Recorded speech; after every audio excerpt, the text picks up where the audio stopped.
Hey guys, Full Throttle here, and welcome to another episode of Premium Pick. For this episode, I'll be talking about one of the most hated decks in the format, OTT Gyze? Gyze? Guys? Geese? Gyze? Gyze. OTT Gyze. Just like last time, I'll be covering the deck's major cards, major matchups, weaknesses, strengths, and rating its qualities. So, without further ado, let's get into it. For the first major card, we have Neon Gyze and, by default, also Dragon Deity of Destruction Gyze. This double-sided card is easily the most important card of the deck, as otherwise the deck would not exist at all. Because of this card, and the trigger power being negated due to this skill, it allows for damage denial tactics to really take hold so you can keep your opponent to 1 damage, and then deal them the 2nd damage, the 3rd damage, the 4th, the 5th, and the 6th damage all at once through Gyze's beginning of turn skill.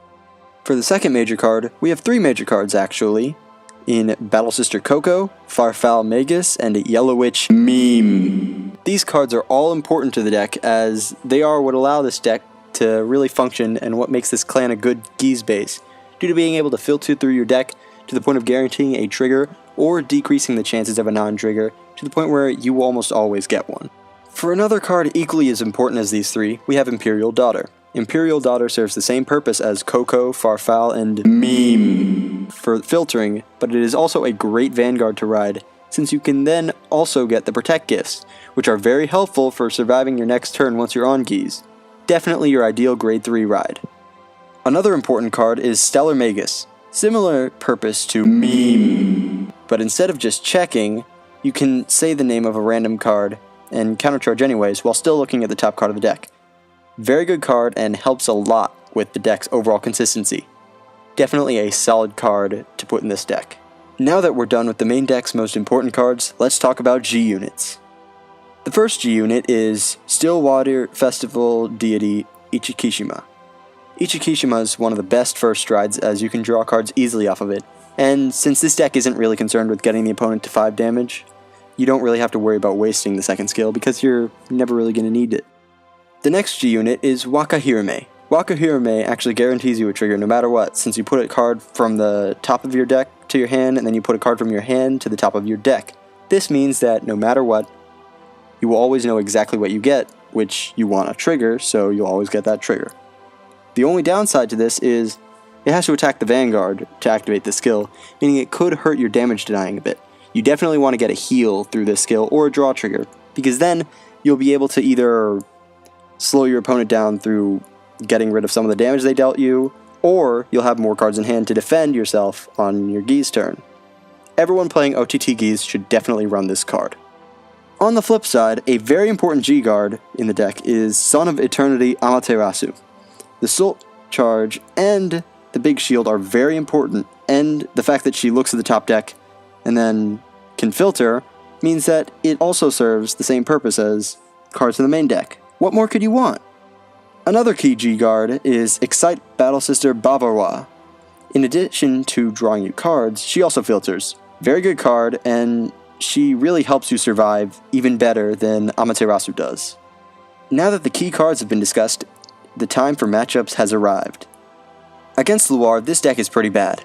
In addition to Luar needing little to no counterblast to do anything at all, the Dragobest 10k buff per 4 grade 1s in the drop zone means that they can easily hit Gyze numbers.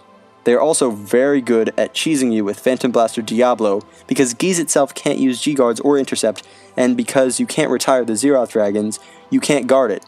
So you're going to have to take a full force of a 2 crit attack that you cannot block.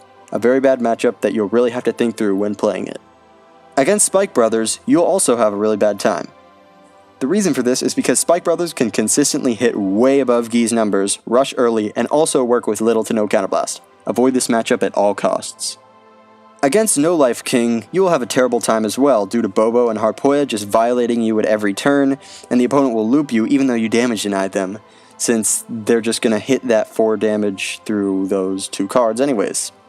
Against Ange Trois, you may have a slightly better time, but you don't want to play against this deck either. Their early rush, their massive advantage, and the sheer amount of power they can gain will make you cry if it goes off, ever.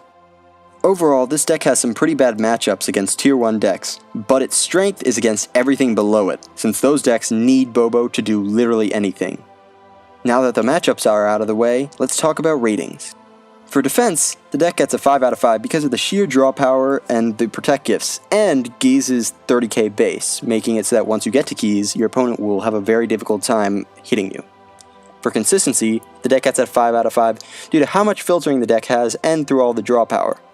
For speed, the deck gets a 3 out of 5 due to needing to still hit those 5 triggers. Lastly, for offense, the deck gets a 1 out of 5 due to the main plan being to stall the game out until you can reach a second turn with Gyze.